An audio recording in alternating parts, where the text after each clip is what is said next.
São várias instituições de ensino superior e mais de 20 mil alunos em campos dos Goitacazes. Se você faz parte desse grupo, esse programa é para você. Começa agora o Mundo Universitário.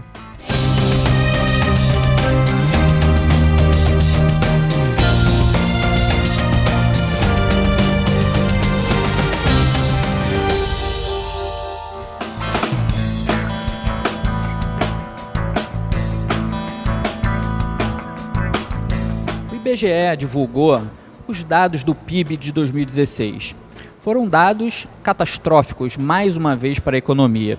Foi uma recessão de 3,6%, que, acumulada com a recessão de 2015, que foi um decréscimo de 3,8%, gerou uma recessão na economia brasileira sem precedentes na história.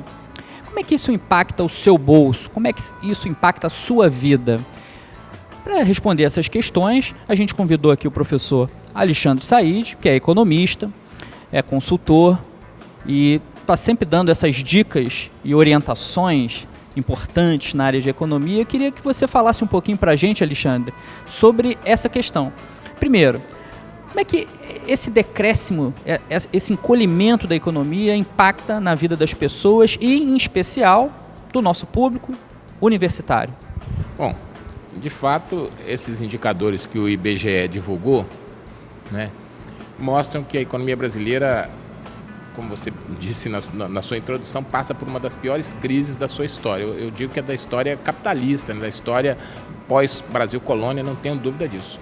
Para a gente, né, e a gente sente isso claramente na nossa casa, no contato com os amigos, essa crise, essa redução do PIB, essa taxa negativa, diz para mim o seguinte: no ano de 2016, no final do ano de 2016, todos nós brasileiros estávamos, em média, 3,6% mais pobres do que estávamos em 2015. Se a gente acumular os últimos 11 trimestres, em média, nós brasileiros ficamos quase 10% mais pobres nos últimos 3 anos.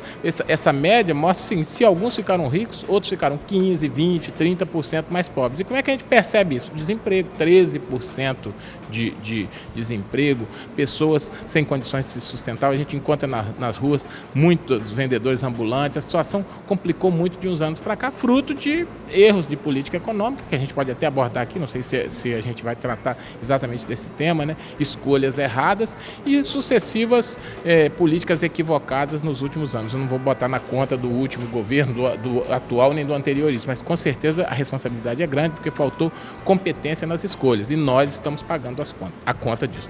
São várias reformas, inclusive, sendo propostas assim de uma maneira emergencial para tentar resolver isso. Está de acordo com o que você está falando, não é algo específico de um governo ou de outro, mas de uma trajetória de governos, de uma trajetória política de adiamento dos problemas, né? Problemas não só de questões de reforma previdenciária, política, tributária, mas investimentos em infraestrutura, né? A gente estava conversando antes, quer dizer, o país, para se desenvolver, precisa de um investimento muito forte em estrutura, em logística, para poder escoar a produção e tantas outras coisas que são importantes para isso, para o país crescer efetivamente, não é isso, professor? Exatamente. O professor Edmar Baixa, que é um economista conhecido, ele fala o seguinte: a economia brasileira cresce a voo da galinha. O que significa? A galinha não sabe voar, ela não tem autonomia de voo. Então, cresce, cai, cresce, cai. Nos últimos 40 anos, nós tivemos 9 crises. Por quê? Falta investimento em infraestrutura, o sistema de transportes é desequilibrado,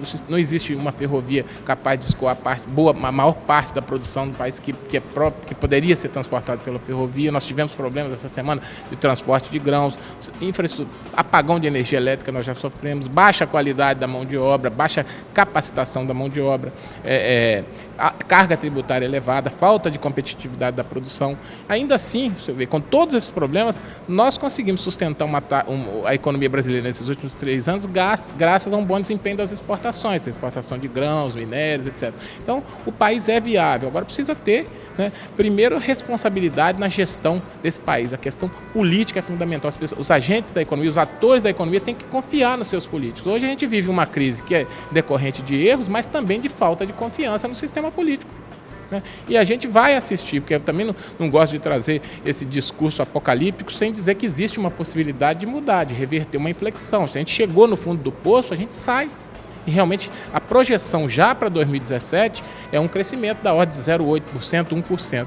A gente precisa então aproveitar essa oportunidade dessa retomada e inserirmos como pessoas, como atores, bem nesse processo de reinício, de recuperação do PIB brasileiro. Alexandre, o impacto dessa situação, dessa retração da economia para o nosso público, para o universitário e para as instituições de ensino superior? Bom, todos já começam a sentir. Nós temos colegas, nós temos alunos, nós temos várias pessoas do nosso dia a dia que perderam seus empregos exatamente por conta dessa crise. O primeiro impacto é onde as instituições mais sentem, né? A dificuldade de captar alunos, de formar turmas, a gente sabe disso. Agora, o que as pessoas têm que ter em mente é o seguinte, se é uma crise, né, é uma oportunidade, a educação tem que ser tratada como prioridade. A hora que a economia voltar a crescer, quem é que vai conseguir a ocupação imediata? Quem é que vai conseguir as melhores colocações? Aqueles que estiverem qualificados, habilitados, capazes de oferecer algo mais aos empregadores. Então, eu dou essa dica, não é porque nós estamos vivendo uma crise que nós vamos sentar e chorar, vamos agir, vamos atuar, vamos investir na nossa educação, na nossa capacitação, que com certeza teremos oportunidades e quando a retomada acontecer, e ela já começa agora, né, com certeza as melhores ocupações serão obtidas por essas pessoas que acreditaram nessa possibilidade. Isso aí, vale a pena então fazer um esforço, se manter mesmo com a dificuldade, com a retração, com a recessão, se manter na universidade, estudando, fazendo cursos de extensão, se capacitando, porque o mercado também na crise fica mais seletivo.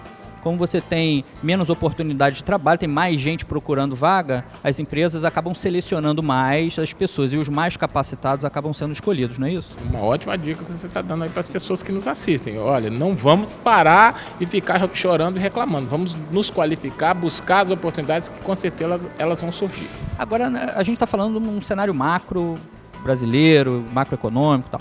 Na nossa região, Alexandre, somado a essa crise econômica, nós temos a crise dos royalties. Crise do petróleo, que impactou significativamente também as cidades que dependiam muito dessas rendas. Qual é o cenário atual para a nossa região? Olha, a gente vai sofrer um pouco mais, até porque o efeito da crise tem sido mais devastador aqui, porque cometemos erros de políticas anteriores. Os recursos provenientes dos royalties tinham que ser usados de outra maneira. Eles deveriam ser usados na atração de empresas, né, no estímulo, em investimentos em infraestrutura que atraíssem empresas para cá, no aproveitamento das nossas vocações. Campos tem uma vocação agrária, Campos produziu açúcar e a gente acreditou que o petróleo iria sustentar eternamente essa economia. A gente viu que chegou um momento que os preços baixaram de $100 e poucos o barril para 50 e aí, né, aquela dependência extrema aos recursos públicos, né, a dependência da cidade à prefeitura, né, mostrou a nossa fragilidade. Então, agora, com a retomada, com a recuperação, o preço do petróleo vai voltar a crescer um pouco, já apresentou uma recuperação recente, mas mesmo que não volte aos $100, qual é a dica?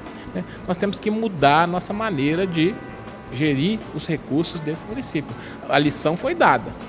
Os gestores que estão aí devem aprender e tentar encontrar soluções e saídas que diminuam a dependência do nosso município para esses recursos. Com certeza, né, investimento em infraestrutura, o Campos tem um mercado forte, o Campos está próximo dos grandes centros desse país, próximo do Rio, próximo de São Paulo, Vitória, Belo Horizonte, temos o Porto do Açu como oportunidade, então a gente tem tudo para ser para aquele Eldorado que a gente acreditava em determinado momento e depois chegou a ter uma decepção, para que aquilo acontecesse. Depende muito da gestão pública. Nós temos as nossas universidades com a capacidade de qualificar os alunos. Nós temos, vamos dizer assim, o receituário está na nossa mão, só depende da gente e se a gente aprender com as lições do passado, com certeza vamos, né, conseguir fazer essa cidade avançar e crescer mais. É isso aí, Alexandre. E com a mudança dos governantes recentes, nas últimas eleições nós vimos os governos locais sendo modificados radicalmente, né? Praticamente todos os governos locais da nossa região aqui tiveram troca de partidos, de comando. Então, fica essa dica importante para que os governantes aqui em Campos, a gente já tem visto com bons olhos algumas ações positivas nesse sentido, né? Acabar com essa dependência dos royalties, de algumas políticas tradicionais que deixaram a cidade nessa situação, mas existe possibilidade de reversão. Te agradeço pelas dicas e vou te convidar outras vezes para participar do nosso programa, que é sempre muito legal te ouvir essas dicas de economia para o nosso público universitário. Muito obrigado, Alexandre. Eu que agradeço o convite, vai ser um prazer falar de novo com vocês aqui, quantas vezes você achar necessário.